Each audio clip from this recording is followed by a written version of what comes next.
मुंबई जैसे बड़े और हर वक्त रोशनी से भरे हुए महंगे शहर में गुजारा करना मुश्किल ही नहीं बल्कि नामुमकिन था। ऊपर से अंकित की माँ वो औरत नहीं थी जो काम में सब्र करती और खुददारी से अपनी जिंदगी गुजारती। वो हमेशा से अच्छा खाना खाने और अच्छा पहनने की शौकीन रही थी। अंकित की माँ ने अंकित को हमेशा यही सिखाया कि अमीर बनो, फिर चाहे किसी भी तरीके से बनो। उसकी माँ कभी यहाँ तो कभी वहाँ के घरों से कुछ ना कुछ मांग कर लाती, जिससे 2 वक्त की आराम की रोटी मिल जाती और तीसरे वक्त वो बैठकर अपनी किस्मत को कोसती रहती कि एक नाकारा आदमी से उसकी शादी हो गई। वो औरत घर के कामकाज में इतनी आलसी थी कि घर कई कई दिनों तक इतना गंदा और बिखरा पड़ा होता कि एक सामान्य इंसान का वहाँ रहना बहुत मुश्किल हो जाता। बल्कि अगर कोई वहाँ पहुँच भी जाए तो उसे उल्टियाँ आ जाएं। हफ्ते भर की सफाई अंकित के पापा खुद रविवार के दिन करते थे और अगर वो जरा सा भी अंकित की माँ को कुछ कह देते तो मानो मधुमक्खियों के छत्ते में हाथ डाल दिया हो। माँ छोटी सी बात का इतना बड़ा बतंगड़ बना देती कि पूरा मोहल्ला तमाशा देखने के लिए जमा हो जाता। इसी डर से पापा ने कुछ भी कहना सुनना छोड़ दिया और अब वे सिर्फ अंकित पर ही सारा ध्यान देने लगे। पापा एक स्कूल में गार्ड थे। वो स्कूल बहुत महंगा था, लेकिन पापा ने फिर भी अंकित का वहीं एडमिशन करवा दिया था। स्कूल के प्रिंसिपल की मेहरबानी थी कि उन्होंने 50% फीस भी माफ़ कर दी थी। पापा चाहते थे कि अंकित अच्छे स्कूल से अच्छी शिक्षा हासिल करे ताकि ज़िंदगी में उसे वो सब कुछ मिल सके जो उसके पापा उसे नहीं दे सके थे। पापा उसे अपनी तरह गार्ड या किसी मामूली नौकरी पर उसकी रोज़मर्रा की ज़रूरतों के लिए संघर्ष करते नहीं देखना चाहते थे। इसीलिए वे उसकी पढ़ाई पर खास ध्यान देते थे।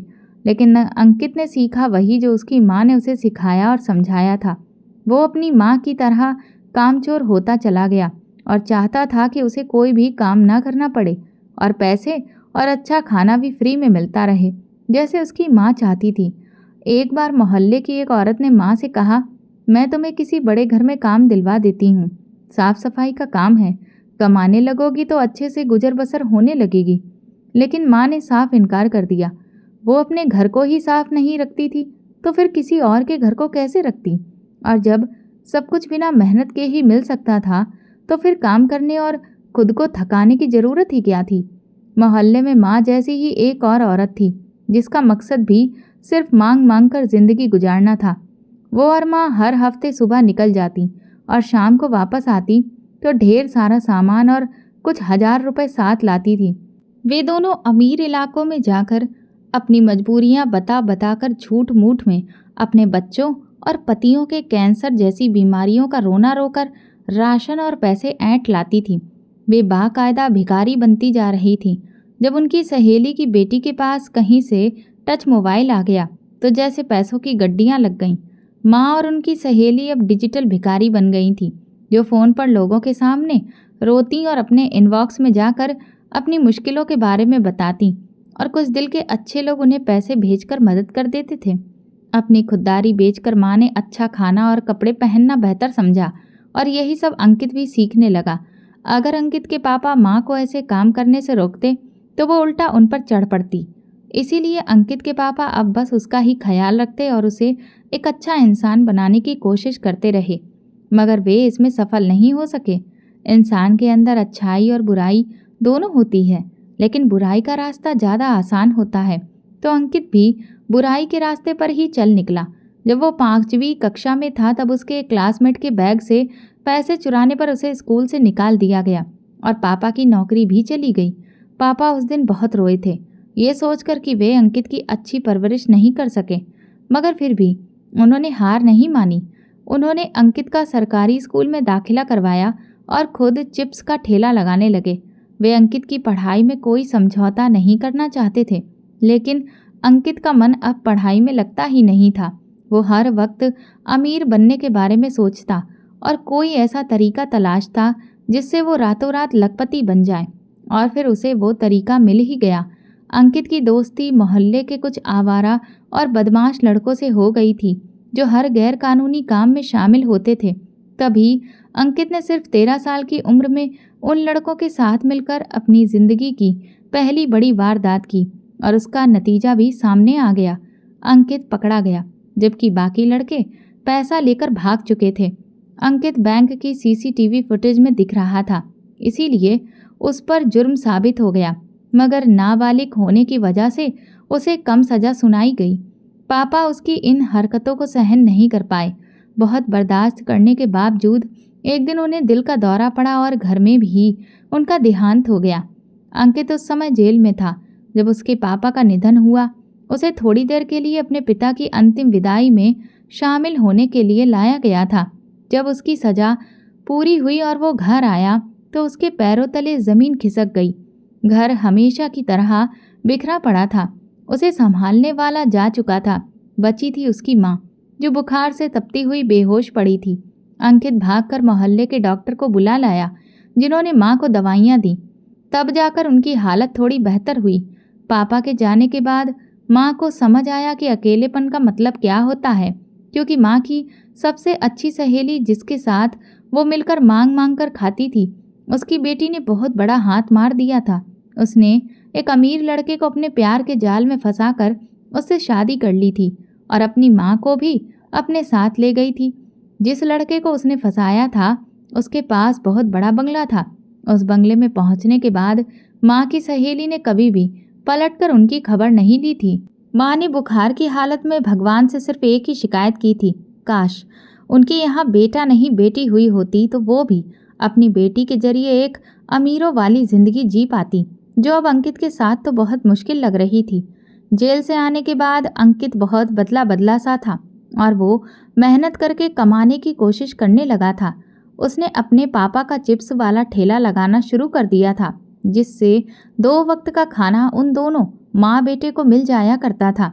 वो धीरे धीरे बड़ा होता गया और पापा के हिस्से की सारी जिम्मेदारियां उसने संभाल ली थी, मगर चिप्स के ठेले से गुजारा करना मुश्किल हो रहा था। माँ उसे देखकर कुढ़ती रहती थी कि इतना बदलकर ये अपना नुकसान कर रहा है, और अंकित बस खामोशी से गहरी सोच में डूबा रहता था। कभी कभी जो बोलता तो सिर्फ इतना कि मैं समझ गया हूँ, मैं छोटी छोटी चोरी के लिए नहीं हूँ और इस काम में तो इंसान आसानी से पकड़ा भी जाता है। मैं एक दिन कुछ बड़ा करूँगा जिससे पूरी दुनिया मेरी मुट्ठी में आ जाए और मुझे कोई भी गलत नज़र से ना देख सके। और फिर वो वक्त जल्दी ही आ गया। उसके सपने दिन ब दिन बड़े होते जा रहे थे और फिर उसने अपना घर बेचकर कुछ उधार आदि लेकर एक दूसरे लेकिन साफ सुथरे इलाके में घर ले लिया था। वो बड़ा हो चुका था और अच्छी चीज़ों को अपनी ज़िंदगी में शामिल करने की इच्छा रखता था। उसने चिप्स का ठेला लगाना छोड़ दिया और एक बुटीक में सेल्समैन की जॉब करने लगा। उसके काम से बुटीक का मालिक बहुत खुश था, क्योंकि वो हर वक्त चौकन्ना रहता था और आने वाले कस्टमर्स को इस कदर मीठे और नरम अंदाज में अपनी बातों में फंसा देता था कि वे ड्रेस खरीदने पर मजबूर हो जाते थे। अंकित की आंखों में एक अजीब सी चमक हर वक्त रहती थी। वो क्या चाहता है, क्या करने वाला है, या उसकी आंखों को किसकी तलाश है, जैसे कि एक शिकारी हर वक्त अपने शिकार के इंतजार में होता है, कोई नहीं जानता था। और ना ही अंकित को भी इस बात का अंदाजा था कि वो अपने मंसूबों में कामयाब हो सकेगा या नहीं। वो एक अच्छा सेल्समैन था, लेकिन इसके अलावा भी उसके पास कुछ खूबियाँ थीं जो उसे सबसे अलग बनाती थी। वो बहुत हैंडसम था और अपनी ड्रेसिंग सेंस से लेकर बातचीत करने के अंदाज तक हर चीज़ को उसने इतना बेहतरीन कर लिया था कि उससे बात करने वाली लड़कियां दोबारा उससे बात करना चाहती थीं। लेकिन वो इतनी होशियारी से लड़कियों को टाल देता था कि उसकी इन अदाओं पर भी लड़कियां मर मिटती थीं। उसने कई लड़कियों को नज़रअंदाज किया, क्योंकि उसे तलाश थी एक ऐसी लड़की की जो बहुत ज़्यादा अमीर खानदान से आती हो, साथ ही साथ बेवकूफ़ हो और जिसे फंसाना आसान हो। इसके आगे पीछे ज़्यादा कोई बोलने वाला और नज़र रखने वाला भी ना हो। फिर उसकी तलाश ख़त्म हुई नैना पर। नैना यूनिवर्सिटी में पढ़ती थी और अपनी सहेलियों के साथ एक बार वो अंकित के बुटीक में आई थी तो खुद को बार बार वहां आने से रोक नहीं पाई थी। वो पहली नज़र में ही अंकित पर फिदा हो गई थी और जब तीसरी बार बुटीक पर आई तो उसने अंकित को डिनर का ऑफ़र दे दिया, जो कुछ जोर देने के बाद अंकित ने एक्सेप्ट कर लिया था। वो ऐसे ही इनकार करके अपना भाव बढ़ाता था और फिर डिनर या कॉफ़ी पर जाकर लड़की से उसकी सारी हिस्ट्री निकलवाता था, और जो भी लड़की उसके प्लान के मुताबिक नहीं होती वो उसे फिर दोबारा नहीं मिलता था। उसके प्लान के मुताबिक उसे नैना से पहले एक ही लड़की मिली थी, लेकिन वो हद से ज़्यादा शातिर और कंजूस थी और जो अपना पैसा अंकित पर खर्च ही नहीं करती थी बल्कि अंकित का ही खर्च करवाती थी। इसीलिए अंकित ने उसे भी ब्रेकअप कर लिया और फिर दोबारा उससे कभी ना मिलने का फैसला किया। नैना के साथ डिनर करते ही वो ये अंदाजा लगा चुका था कि वो किस कदर बेवकूफ़ मगर अमीर लड़की है।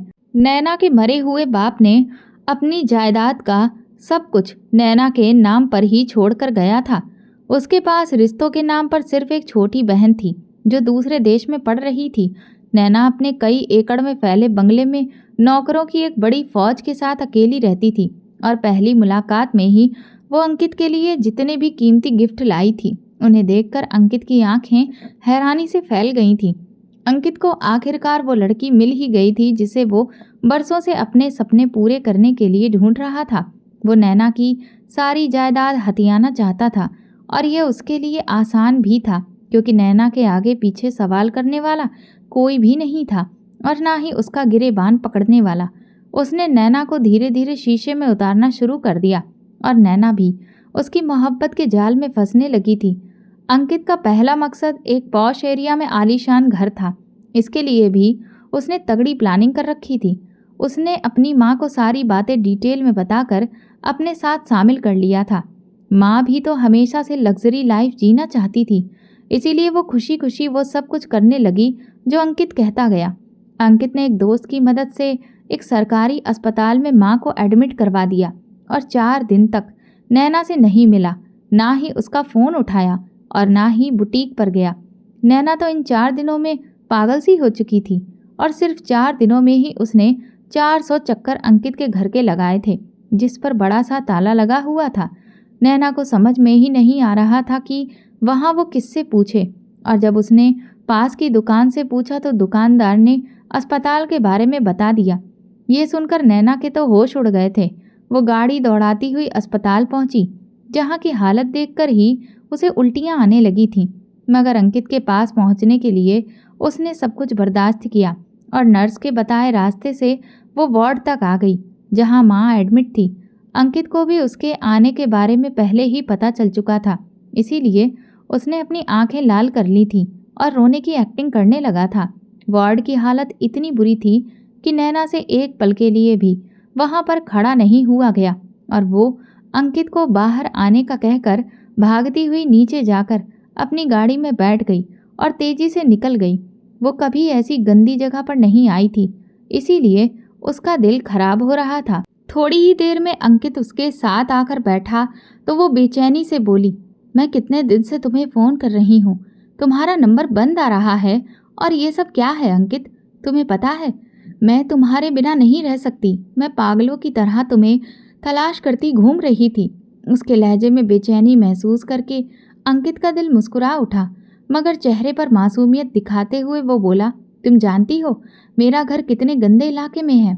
मैं तो इस सब का आदी हो चुका हूँ, मगर वहाँ की गंदगी और गंदा माहौल माँ पर असर डाल रहा है, जिसकी वजह से वो बहुत बीमार हो गई थी। इसीलिए उन्हें मुझे तुरंत अस्पताल लाना पड़ा। नैना बोली, मुझे भी तो तुम बता सकते थे, कम से कम एक फ़ोन तो कर सकते थे। ये कहते हुए वो उसे बेचैनी से देख रही थी। पूरे 4 दिन उसने अंकित को नहीं देखा था, तो अब वो उसे अपनी नज़रों में कैद कर लेना चाहती थी। यार, फ़ोन कैसे करता? इलाज के लिए पैसे नहीं थे तो फ़ोन बेच दिया मैंने, और फिर मैं तुम्हें परेशान भी नहीं करना चाहता था। हम जैसे लोगों की ज़िंदगी से तुम जैसी अमीर लड़कियों को दूरी रखनी पड़ती है, वरना हमारे इलाकों की गंदगी तुम्हारी तबीयत भी खराब कर सकती है। तुम देखो, 1 मिनट भी वहाँ पर खड़ी नहीं हो पाई और माँ कई दिनों से वहाँ हैं, और फिर दोबारा वही घर और वही इलाका होगा जो पता नहीं उनकी सेहत के साथ और क्या खिलवाड़ करेगा। वो इस कदर परेशान होते हुए रो पड़ा कि नैना का दिल गले में आकर अटक गया। तो तुम्हें और आंटी को उस घर में रहने की ज़रूरत ही क्या है? और फिर वही हुआ जो अंकित का इरादा था।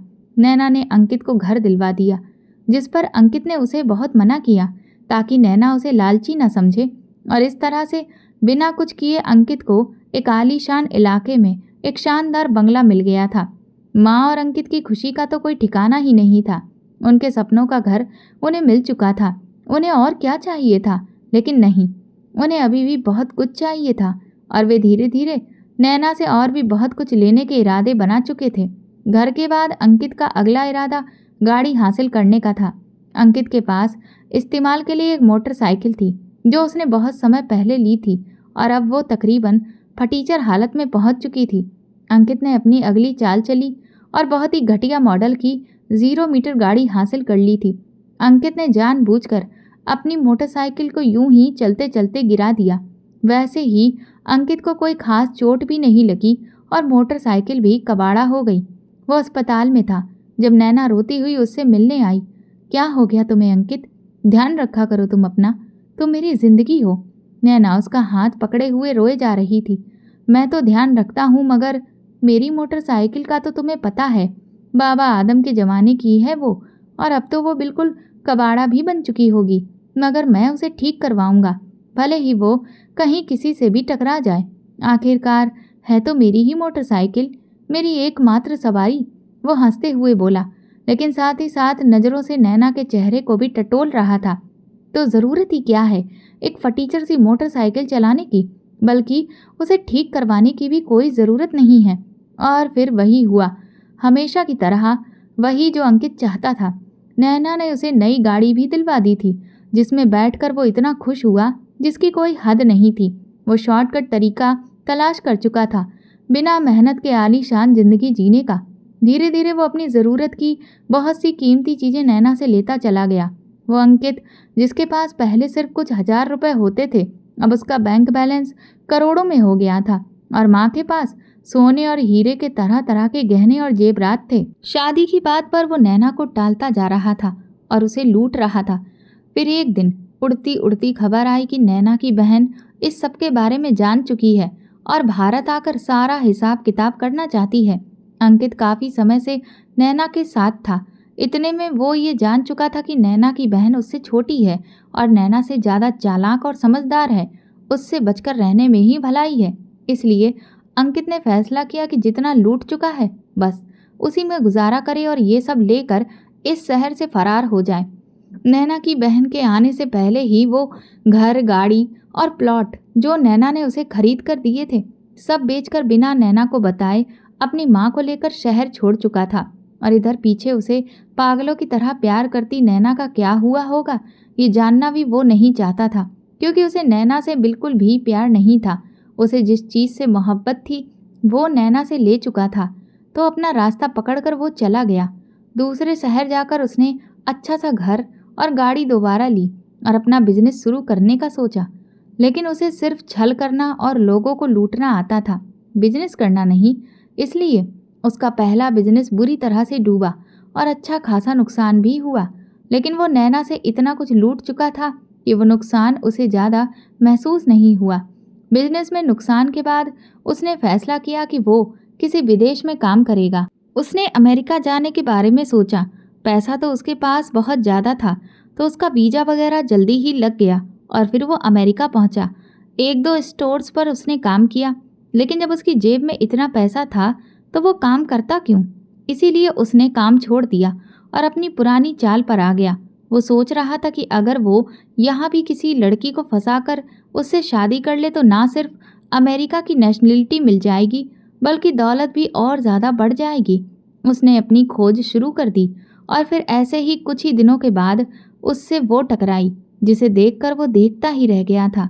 वो लड़की थी ही इतनी खूबसूरत कि उस पर नज़र ठहरती ही नहीं थी। अंकित ने अपनी ज़िंदगी में कभी इतनी खूबसूरत लड़की नहीं देखी थी जिसके लिए उसका दिल धड़के। लेकिन आज वो अपना दिल इस लड़की पर हार बैठा था। उस लड़की का नाम विक्टोरिया था और अमेरिका में वो अपना एक सक्सेसफुल रेस्टोरेंट चला रही थी, बल्कि उसके रेस्टोरेंट की कई ब्रांचेस भी फैली हुई थी। वो नैना से भी ज़्यादा अमीर लड़की थी और ऊपर से इतनी खूबसूरत कि अंकित तो उसका कायल होता चला गया। अंकित ने उसके रेस्टोरेंट में नौकरी कर ली और वो था भी इतना चार्मिंग कि उसे नज़रअंदाज करना किसी भी लड़की के लिए मुमकिन नहीं था। ऊपर से वो बातों का बादशाह था, तो कैसे विक्टोरिया उसके जाल में ना फंसती। वो लड़की जिससे रेस्टोरेंट में सारे काम करने वाले घबराते थे क्योंकि वो बहुत ही गुस्से की तेज़ थी, वही एक मामूली से एम्प्लॉय को अचानक से इम्पोर्टेंस देने लगी तो सब अंकित की किस्मत पर जलने लगे थे। धीरे धीरे अंकित विक्टोरिया के लिए इतना इम्पोर्टेंट हो गया था कि अंकित के बिना रहना उसके लिए मुमकिन नहीं था और फिर सारे अमेरिका ने देखा कि एक परियों जैसी लड़की ने अपने रेस्टोरेंट में काम करने वाले लड़के को सबके सामने घुटनों पर बैठकर शादी के लिए प्रपोज किया था। इससे बढ़कर अच्छी किस्मत क्या होगी किसी की। अंकित तो खुद को हवा में उड़ता हुआ महसूस कर रहा था। अमेरिका जैसे देश में उसको इतना शानदार प्रपोजल मिला था और फिर जितनी शानदार उसकी शादी हुई थी वो तो देखता ही रह गया था। ये सब किसी सपने के जैसे लग रहा था। विक्टोरिया से शादी के बाद तो मानो अंकित की किस्मत ही खुल गई थी। वो विक्टोरिया के रेस्टोरेंट का मालिक बन गया और अब सब उसे सर कहने लगे थे, जो उसे बहुत अच्छा लगता था। विक्टोरिया ने उसे अपने सर आंखों पर बिठाया और उस पर इतनी मोहब्बत लुटाई कि अंकित खुद भी हैरान रह जाता कि कोई किसी से इतनी मोहब्बत भी कर सकता है। उसकी संगत में अंकित सब कुछ भूल गया और जब उसने अपने रेस्टोरेंट की सारी जिम्मेदारी अंकित के कंधों पर डाल दी तो वो बता नहीं सकता था कि वो कितना खुश था। अमेरिका जैसे देश में इतने बड़े बिजनेस का मालिक होना बहुत ही खुशकिस्मती की बात थी। वो डॉलर्स में खेलने लगा था और जिंदगी को एंजॉय कर रहा था। तभी एक दिन इंडिया से माँ का फ़ोन आया। माँ की तबीयत खराब थी और वो उसे वापस इंडिया बुला रही थी। रिश्तों के नाम पर उसके पास सिर्फ माँ बची थी और जितना मर्जी वो लालची और खुदगर्ज होता, लेकिन अपनी माँ से वो बहुत प्यार करता था। विक्टोरिया से बात करके वो इंडिया आ गया माँ से मिलने। इतने बड़े घर में माँ अकेले रहते हुए बहुत परेशान हो गई थी और फिर उनकी तबीयत भी खराब रहने लगी थी। इसीलिए वो बात बात पर ज़्यादा हाइपर हो जाती थी। मुझे यहाँ नहीं रहना, बस मुझे अपने साथ ले चलो अंकित। जब से वो आया था माँ की एक ही रट लगी हुई थी। जाने किसने उनके मन में ये बात डाल दी थी। आप समझने की कोशिश करो, मैं आपको वहाँ लेकर नहीं जा सकता। अच्छी भली यहाँ रह रही हो और इतने नौकर भी तो हैं घर में, तो क्या ज़रूरत है मेरे साथ जाने की। उसने माँ को समझाने की कोशिश की। वो बात जो विक्टोरिया ने की थी कि अपनी माँ को साथ में लेकर नहीं आना, उसने माँ को बताई। माँ ने कहा, मुझे साथ लेकर नहीं जा सकता तो शादी करके चला जा बेटा। कोई तो होगा यहाँ मेरे पास, मेरा दिल बहलाने के लिए और मेरी सेवा करने के लिए। माँ ने एक नई फरमाइश कर डाली थी। सेवा करने के लिए नौकर है माँ, और मैं आपको बता तो चुका हूँ कि मैं अमेरिका में शादी कर चुका हूँ और मैं दूसरी शादी कैसे कर सकता हूँ। अगर माँ के इस आइडिया की भनक भी विक्टोरिया को पड़ जाती तो सब कुछ उसके हाथ से चला जाता। ये सोचकर ही वो कांप उठा। मैं शादी नहीं कर सकता। लेकिन माँ की एक ही जिद थी, या तो इंडिया में शादी करो या मुझे साथ अमेरिका ले जाओ। माँ ने कहा, तुम यहाँ शादी करोगे तो वहाँ तुम्हारी बीवी को कुछ पता नहीं चलेगा और यहाँ वाली बीवी को भी कुछ भी पता नहीं चलेगा, तो फिर किसी को कोई प्रॉब्लम नहीं होगी। इसलिए मजबूरन अंकित को माँ की बात माननी पड़ी। उसकी माँ चाहती थी कि कोई गरीब, बेसहारा और नॉर्मल शक्ल वाली लड़की हो जो उनकी सारी उम्र के लिए गुलाम बनकर रहे। और फिर उनके ही घर में जो नौकरानी काम करती थी मीना, उसकी ही पहचान से उन्हें एक लड़की मिल भी गई जिसके माँ बाप नहीं थे और वो मीना के घर के पास में ही रहती थी और लोगों के घरों में बर्तन धोकर अपना पेट पालती थी। मीना ने बताया था कि वो उसके ही एक रिश्तेदार की बेटी है। माँ को लंबे समय से एक ऐसी ही गुलाम चाहिए थी जो अब एक इंसान की सूरत में मिल गई थी। बहुत ही धूमधाम से माँ ने अंकित की शादी करवाई और अपने दिल के सारे अरमान पूरे किए। लोगों से भी खूब वाहवाही लूटी कि कैसे एक बेसहारा को उन्होंने सहारा दिया, नौकरानी को घर की मालकिन बना दिया। अंकित खूबसूरत और अमीर औरतों के दिल का राजा रहा था, इसीलिए उसने अपनी नई दुल्हन को देखना भी गवारा नहीं समझा। वो उसे सिर्फ अपनी माँ के लिए ही बहू बनाकर लाया था। शादी के तीसरे दिन ही वो वापस अमेरिका चला गया और पीछे रह गई वो कसक जिसे माँ शायद टॉर्चर करने के लिए ही बहू बनाकर लाई थी। जो सुकून सासों को बहुओं को तड़पा कर और तंग करके मिलता है, वो नौकरों को तड़पाने में नहीं मिलता। इसीलिए तो उन्होंने अंकित की शादी करवाई थी। कसक खामोशी से माँ की सारी बातें सुनती और उनकी सेवा करती रहती। वो जो कहती कसक वही करती। उनके लिए नए नए पकवान बनाती, उनकी फरमाइश पर गाना गाती। बल्कि माँ तो उसे अपनी उंगलियों पर नचाना अच्छा लगता था, बिल्कुल जैसे वो कोई चाबी वाला खिलौना हो जिसे अपनी मर्जी से जब चाहे हरकत में ला सकती थी। कसक उनके लिए टीवी जैसी थी जिसका रिमोट उनके हाथ में था, जिस पर वो जब चाहे कोई भी चैनल लगा सकती थी। कसक की जिंदगी नर्क जैसी करके वो बहुत ही इंजॉय कर रही थी, लेकिन अचानक से उनकी तबीयत खराब रहने लगी और धीरे धीरे वो बिस्तर की ही होकर रह गई। लेकिन बिस्तर पर लेटे लेटे बीमारी की हालत में भी उनकी जुबान को आराम नहीं था, ना ही दिमाग को। जब वो लेटे लेटे परेशान हो जाती तो कसक को डांस करके दिखाने को कहती, और जब उनका मूड खराब होता तो वो बहुत ही बुरे शब्दों से कसक की बेइज्जती करती और उसकी बदसूरती पर ताने कसती। तुम्हारी इस मनूस मारी काली शकल की वजह से मेरा बेटा घर नहीं आता। अगर तुम थोड़ी सी गोरी चिट्टी होती तो मेरा बेटा भी घर आने के बहाने ढूंढता, मगर ये मनूस मारी किस्मत जो तुम मेरे चांद जैसे बेटे को मिल गई। कसक अपनी बेइज्जती और तानों को सिर झुकाकर सह लेती, मगर कुछ कहती नहीं थी। माँ की हर कड़वी बात को खामोशी से आंसू पीकर बर्दाश्त करती रहती। वो खुद को दुनिया की सबसे बदकिस्मत लड़की समझने लगी थी। उससे उसका पति अंकित मोहब्बत तो दूर, बात करना भी ज़रूरी नहीं समझता था। यहाँ से जाने के बाद उसने एक बार भी फ़ोन नहीं किया। जब भी वो फ़ोन करता तो बस अपनी माँ से बात करता। शायद उसे ये याद भी नहीं था कि एक लड़की को वो अपने नाम से बांध कर छोड़ आया है। वो दौलत के पीछे भागने वाला इंसान था। उसे बस पैसा चाहिए था और पैसा ही उसका भगवान था। जहाँ से पैसे मिलने की उम्मीद होती वो वहीं पर सिर झुका देता। वक्त जैसे तैसे गुजरता रहा और एक दिन फिर वही हुआ जिसका होना शायद हमेशा से तय था, लेकिन किसी ने सोचा भी नहीं था कि ऐसा हो जाएगा।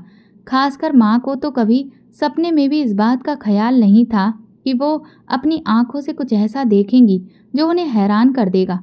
अंकित जब इंडिया शादी करके गया था तो कभी पलटकर उसने कसक की खबर भी नहीं ली थी, लेकिन शादी के 1 साल बाद वो इंडिया वापस आ चुका था और घर आते ही माँ से मिलने की जगह वो सीधा कसक के पास चला गया। माँ ने जब ये नज़ारा देखा तो दिल पर हाथ रख लिया, क्योंकि उनका अंकित किसी के पैरों में बैठे ये मुमकिन ही नहीं था। उधर वो कसक के पैरों में बैठा था, इधर माँ के पैरों तले ज़मीन खिसक गई और अगले ही पल कुछ ऐसा हुआ जिसने सारा का सारा आसमान माँ पर गिरा दिया। अंकित कसक से माफ़ी मांग रहा था और एक और मौका चाहता था सब कुछ ठीक कर देने के लिए, मगर अब बहुत देर हो चुकी थी। कसक का इंतज़ार ख़त्म हो चुका था और अब वो अंकित को देखना भी नहीं चाहती थी।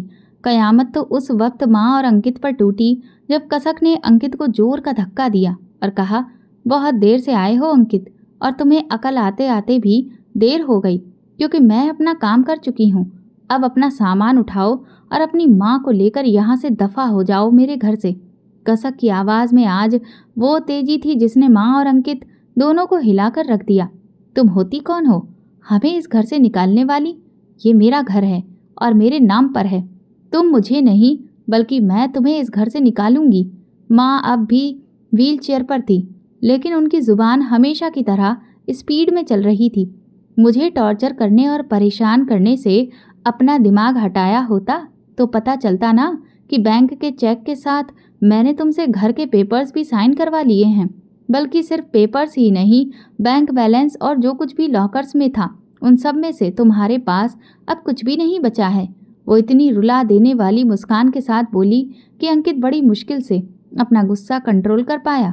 वो कसक का मुंह हमेशा के लिए बंद कर सकता था, लेकिन उसे इस वक्त कसक की ज़रूरत थी, इसीलिए वो मामला अच्छे से निपटाना चाहता था। आज भी उसे अपनी शक्ल पर गुरूर था कि कसक को अपने शब्दों और खूबसूरती के जाल में वो फंसा ही लेगा। तुम्हारी इतनी हिम्मत, तुमने इतना बड़ा धोखा किया, तुम ऐसा कर भी कैसे सकती हो? माँ को तो झटका लगा ही था, तो आपको क्या लगा मैं इतने समय से आपकी बकवास सुनने के लिए यहाँ पर ठहरी हूँ? नहीं, मैं तो ये सब हासिल करना चाहती थी और अब कर भी लिया है। अब तुम दोनों माँ बेटे निकलो यहाँ से। कसक ने दोनों को बाहर का रास्ता दिखाया तो अंकित ने माँ को चुप रहने के लिए कहा और बहुत ही गुरूर से कसक के दोनों हाथ थाम कर बड़े प्यार से उसे देखने लगा, जैसे कि वो उसका दीवाना हो। देखो कसक, मैं लौट आया हूँ और अब कहीं नहीं जाऊँगा। हम दोनों को एक साथ चलना है और हम कितने अच्छे लगेंगे ना एक साथ। वैसे भी तुम्हारे पापा भी तो यही चाहते थे ना कि तुम एक अच्छी शादीशुदा जिंदगी गुजारो। अंकित ने शब्दों का जहर घोलना शुरू किया और कसक को फिर से अपने जाल में फंसाने लगा। ये हुनर वो बहुत अच्छे से जानता था। कसक ने कुछ देर उसके चेहरे को देखा, जहाँ पर मोहब्बत के 1000 रंग फैले हुए थे, मगर सब के सब झूठे। वो अच्छे से जानती थी कि वो ये सब क्यों बोल रहा है। अच्छा, तो तुम्हें पता चल गया कि मेरे पापा के वकील दोस्त ने मुझे ढूंढ लिया और पापा की आखिरी वसीयत के मुताबिक उनके करोड़ों की जायदाद मेरे चाचा को नहीं बल्कि मुझे मिलेगी। तुम जान चुके हो, इसीलिए मोहब्बत का ड्रामा रचाने आए हो। कसक की सच्चाई जानकर तो माँ की आंखें खुली की खुली रह गईं। वो सोच भी नहीं सकती थी कि जिस लड़की को उन्होंने नौकरानी समझा था वो तो करोड़ों की मालकिन है। और जब अंकित को ये बात पता चली तो वो दौड़ता भागता उसके कदमों में आ बैठा, क्योंकि अब उसके पास कुछ भी नहीं बचा था। उसे ये भी पहले से ही पता लग चुका था कि कसक उसकी सारी दौलत अपने नाम पर कर चुकी है। इसीलिए हमेशा की तरह सब कुछ हासिल करने के लिए उसे मोहब्बत से बड़ा कोई ड्रामा नजर नहीं आया। मगर वो भूल चुका था कि एक हथियार से एक ही बार वार हो सकता है, बार बार नहीं। अंकित ने अपनी लालची फितरत के साथ अमेरिका में भी झंडे गाड़े थे। उसने विक्टोरिया के रेस्टोरेंट की कमाई पर भी हाथ साफ कर दिया था और खूब रकम अपने अकाउंट में जमा कर ली थी। फिर एक दिन जब वो रंगे हाथों पकड़ा गया तब उस पर कहर टूटा, जिसने उसकी दुनिया हिला दी। कुछ देर के लिए तो उसका दिमाग बंद हो गया, क्योंकि उसे ये पता चला कि रेस्टोरेंट का सारा जिम्मा उसके हाथ में सिर्फ इसलिए दिया गया था ताकि वो चोरी करते हुए रंगे हाथों पकड़ा जाए और फिर कभी अमेरिका की जेल तोड़कर ना निकल सके। वो अपने लालच में ये समझ ही नहीं सका कि उसके लिए जाल बिछाया गया था जिसमें वो पूरी तरह से फंस चुका था। और ये सब किया था विक्टोरिया ने। अंकित की खूबसूरत पत्नी विक्टोरिया कौन है, ये सच जानकर तो अंकित की दुनिया ही हिल गई थी। दरअसल विक्टोरिया का असली नाम सुहाना था। उसने अंकित को बहुत बुरी तरह फंसा दिया था। सुहाना जो नैना की छोटी बहन थी, उसी नैना को छोड़कर अंकित भाग गया था। नैना तो उसे पागलों की तरह प्यार करती थी। उसके जाने के बाद नैना जुनूनी हो गई थी और उसे दौरे पड़ने लगे थे। सुहाना ने उसे संभाल संभाल कर थक गई, मगर नैना की हालत सुधरने की बजाय और बिगड़ती चली गई। सुहाना ने अंकित को ढूंढने की बहुत कोशिश की, लेकिन वो नहीं मिला। मगर कंपनी के अकाउंट्स और डिटेल्स जरूर मिल गए, जिससे साफ हो गया कि अंकित सारी चीज़ें साफ करके भाग चुका था। जब सुहाना ने नैना को अंकित की असलियत बताई तो वो ये सब बर्दाश्त नहीं कर पाई और उसे नर्वस ब्रेक डाउन हो गया और फिर वो इस दुनिया से ही चली गई। नैना ने अंकित से बहुत प्यार किया था, उसके लिए वो मर भी गई, मगर सुहाना के अंदर जो बदले की आग लगी थी वो किसी भी हाल में ठंडी नहीं हो रही थी। तब सुहाना को वो मिली जो नैना की बेस्ट फ्रेंड हुआ करती थी। अंकित से मिलने के बाद नैना ने अपनी सभी सहेलियों से नाता तोड़ लिया था, मगर उसकी एक सहेली ने नैना को कभी नहीं छोड़ा। उसी ने सुहाना के गुस्से को ठंडा किया और अंकित को उसी के तरीके से हराने का प्लान बनाया। वे दोनों अंकित को ढूंढ रही थीं। तभी उन्हें पता चला कि अंकित अमेरिका जाने की तैयारी कर रहा है। सुहाना ने अमेरिका में ही जाल बिछाने का सोचा और वहाँ अपनी यूनिवर्सिटी की क्लासमेट और अच्छी दोस्त जेनी से मदद ली। वो रेस्टोरेंट जेनी का था जो उसने कुछ वक्त के लिए सुहाना को सौंप दिया। सुहाना ने अपनी पहचान अंकित के सामने विक्टोरिया के नाम से की और रेस्टोरेंट अंकित के नाम पर दिखा दिया। वो उसकी हर हरकत पर नज़र रख रही थी और उसे बेवकूफ़ बनाकर ये भरोसा दिलाती रही कि वो उसकी मोहब्बत में पूरी तरह अंधी, गूंगी और बहरी हो गई है। अंकित ने इस बात का फ़ायदा उठाने की कोशिश की और रंगे हाथों पकड़ा गया। वो पूरी तरह फंस चुका था, लेकिन हार मानने वालों में से नहीं था। वो किसी तरह बचकर वहाँ से भाग निकला और मौका देखकर अमेरिका से वापस इंडिया आ गया। इंडिया पहुँचने पर वो कंगाल हो चुका था। कुछ दिन एक होटल में रहा, फिर अपने आलीशान घर को बेचने का इरादा बनाया। जब रजिस्ट्री ऑफिस गया तो पता चला कि अब वो घर उसकी माँ के नाम पर नहीं बल्कि उसकी पत्नी कसक के नाम पर है। घर तभी बेचा जा सकता था जब कसक चाहे। अंकित ने बैंक से पैसे निकालने की कोशिश की, लेकिन अकाउंट्स भी कसक खाली कर चुकी थी। तब उसने कोर्ट में घर के लिए केस करने का फैसला किया और वकील के पास गया। इत्तेफाक से वो वकील कसक का भी वकील था। जब उसे पता चला कि वो कसक का पति है तो उसने वसीयत की सारी बातें बता दी। अंकित का दिल झूम उठा। वो अभी भी खाली हाथ नहीं था। उसके पास कसक थी और वो उसे अपने हाथ से खोना नहीं चाहता था। उसने एक प्लान बनाया और सीधे घर पहुंचकर उसके कदमों में बैठ गया। उसे लगा कि कसक बेचारी और मासूम होगी जो उसकी बातों में आ जाएगी, लेकिन उसकी बातों पर कसक ने जो जवाब दिया वो उसकी उम्मीदों पर पानी फेर गया। मुझे तुम्हारी दौलत नहीं चाहिए, ये घर और सारे पैसे तुम रख लो, मुझे इनमें से कुछ भी नहीं चाहिए। मुझे तो अब अपनी गलती का एहसास हो गया है और मैं तुम्हें, जो बेरुखी के बावजूद मेरे साथ वफादार रही, खोना नहीं चाहता। उसने तुरुप का पत्ता फेंका, लेकिन अंकित की किस्मत खराब थी या फिर उसके सितारे गर्दिश में थे। कसक उसकी बातों में आने वाली नहीं थी। अच्छा, तुम्हें अपनी गलती का एहसास हो गया? तभी फिर कसक ने कहा, तो सुहाना ने तुम्हें ठेंगा दिखा दिया है? फिर वो ठहाका मार कर हंसी। उसकी हंसी सुनकर अंकित को जैसे सब कुछ जलता हुआ महसूस हुआ। वो फटी फटी आंखों से कसक को देख रहा था, जिसे सब कुछ पता था, जो अंकित करना चाहता था और जो करके आया था। तभी दरवाजे की घंटी बजी और बहुत सारे कदमों की भाग दौड़ की आवाज़ें आने लगीं। इससे पहले कि अंकित कुछ समझ पाता और भाग खड़ा होता, पुलिस ने उसे चारों तरफ से घेर लिया। पुलिस के साथ में सुहाना भी आई हुई थी। उसने खोई हुई नज़रों से अंकित को देखा और फिर उसके मुंह पर एक जोरदार तमाचा जड़ दिया। बेबसी से सिर्फ अंकित उसे देखता रह गया। पुलिस उसे गिरफ्तार करके ले गई और पीछे रह गई उसकी बेचारी माँ, जिनके चेहरे पर अब बेचारगी थी। मगर सच ये था कि इस सब की जिम्मेदार वही थी। उन्होंने ना तो अंकित की परवरिश पर ध्यान दिया, ना ही उसे एक अच्छा इंसान बनाने की कोशिश की, बल्कि उसके अंदर लालच और झूठ को इतना भर दिया कि सिर्फ पैसे और आराम की जिंदगी के लिए उसने अपनी ज़मीन तक बेच दी थी। अब उनके पास न घर था न दौलत। अगर कुछ था तो सिर्फ सदमा और लाचार बुढ़ापा। सुहाना चाहती थी कि माँ को कहीं दूर फेंक आए, जहाँ से कोई उन्हें उठाने वाला भी ना हो। लेकिन कसक ने हमेशा की तरह सुहाना का गुस्सा ठंडा किया। माँ की लाख बुराइयों के बावजूद उस पर इतना तरस खाया कि उन्हें एक ओल्ड एज होम में छोड़ दिया, क्योंकि अंकित अब कभी बाहर आने वाला नहीं था।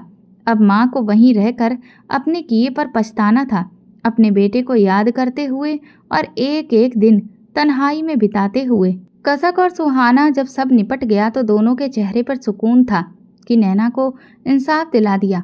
उन्होंने नैना का इंसाफ कर दिया था। नैना वाकई बहुत बेवकूफ़ थी, वरना एक लालची और मक्कार इंसान की मोहब्बत में पड़कर कभी भी अपनी जान से प्यारी दोस्त और बहन को छोड़कर नहीं जाती। वो एक गलत इंसान के लिए मरकर उन दोनों को रोता हुआ छोड़ गई थी, मगर उन दोनों ने रो रो कर भी नैना का बदला ले लिया था। लेकिन अब भी कुछ था जो बाकी था, कुछ ऐसा जो उन दोनों लड़कियों के गले में कांटे की तरह अटका हुआ था, और वो था वो रिश्ता जो उन दोनों का उस मक्कार इंसान से था। अब वो एक दिन भी उस इंसान जैसे दिखने वाले दरिंदे की शादी में बिताए हुई अपनी बेइज्जती को समझ रही थी, और उन्होंने तय कर लिया था कि इसे किसी भी हाल में बर्दाश्त नहीं करेंगी। सुहाना को गुस्सा जल्दी आता था, इसलिए कसक ने उसे घर रुकने को कहा और खुद तलाक के कागज़ लेकर जेल पहुंची। मुलाकात के कमरे में उसके सामने वाली कुर्सी पर वो बैठा था और बीच में मेज थी जिस पर कागज़ रखे थे। वो यहाँ आकर भी सुधरा नहीं था, बल्कि घूरती हुई नज़रों से कसक को देख रहा था। कसक ने दोनों हाथ मेज पर रखे और आगे झुककर बैठते हुए बोलना शुरू किया। मैं नैना के साथ थी उस दिन, जब वो पहली बार तुम्हारी बुटीक पर आई थी, और तुम्हें देखते ही तुम पर दिल हार बैठी थी। मेरी और नैना की 4 साल की दोस्ती थी, जिसमें कभी उसने मेरी शक्ल, मेरे अनाथ होने और गरीबी की वजह से मुझे कोई ताना नहीं मारा। मुझे कभी ऐसा महसूस नहीं कराया कि मैं कमतर हूँ। लेकिन जिस दिन मैंने कहा कि तुम शक्ल से शरीफ लेकिन आंखों से सातिर लगते हो, उसी दिन नैना ने मुझे बहुत बेइज्जत करके मुझसे दोस्ती ख़त्म कर ली। वो तुम्हारे प्यार में पागल हो चुकी थी और अपने पागलपन में वो किसी की भी नहीं सुनती थी। जब उसने दोस्ती तोड़ी तब मेरे घर में ही मेरी हैसियत ख़त्म हो गई, क्योंकि मेरे माँ बाप मर चुके थे। और जब से नैना से दोस्ती हुई थी, मेरे चाचा चाची मेरा ख्याल रखने लगे थे, क्योंकि वो उन्हें महीने के पैसे देती थी। मुझे नैना से कोई लालच नहीं था, लेकिन मैं देख रही थी कि तुम किस तरह से उसे बर्बाद कर रहे हो और लूट रहे हो। मैं उसे कुछ ना तो बता सकती थी ना समझा सकती थी, क्योंकि वो तुम्हारी मोहब्बत में अंधी हो चुकी थी। जब तक मैंने ये सब सुहाना को बताया, तब तक पानी सर से गुजर चुका था। तुम उसकी जायदाद भी हजम कर चुके थे। लेकिन जैसे ही तुम्हें सुहाना के आने के बारे में पता चला, तुम सतर्क हो गए और भाग खड़े हुए। जब तुमने अमेरिका जाने का इरादा किया, तभी से हमने तुम्हें फॉलो करना शुरू किया। फिर तुमसे टकराई सुहाना, जो तुमसे विक्टोरिया बनकर मिली। इंडिया में तुम्हारी माँ की नौकरानी मीना को हमने पैसे देकर अपने साथ मिला लिया था। वो समय समय पर इंडिया में तुम्हारी शादी करवाने के लिए तुम्हारी माँ को उकसाती रही और जब तुम आए तो मीना ने मेरा रिश्ता पेश किया और मेरी तुमसे शादी हो गई। मैं तुम्हारे घर में रहकर तुम्हारा सब कुछ छीनना चाहती थी, वो सब जो तुमने मेरी दोस्त से धोखे से लिया था। तुम्हारी माँ बहुत बेवकूफ़ औरत है और जब वो सास बनी तो खुद को बहुत होशियार समझने लगी, लेकिन बन गई वो पूरी तरह से मूर्ख। उसका सारा ध्यान सिर्फ मुझे परेशान करने में ही लगा रहा। मैंने भी इस मौके का फ़ायदा उठाया और सब कुछ छीन लिया। वो मुझे अपनी उंगलियों पर नचाकर खुश होती रही और मैं ये सोचकर उसे खुश होने का मौका देती रही कि एक दिन तुम दोनों माँ बेटे को मैं अपनी उंगलियों पर नचाऊंगी। जब तुम अमेरिका से भागकर आए तो तुम्हारे लिए पहले से ही प्लान तैयार था ताकि सीधा मेरे पैरों में गिरो। और हाँ, वो वकील भी हमारे साथ मिला हुआ था।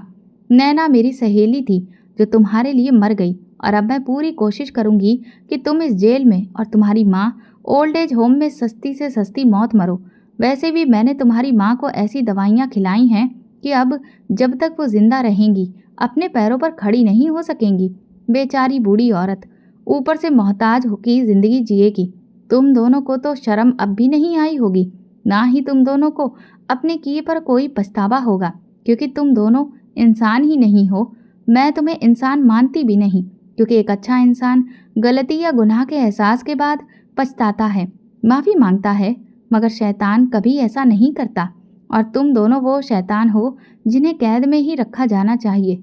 अब बातें बहुत हो गईं, इन तलाक के कागज़ों पर साइन करो।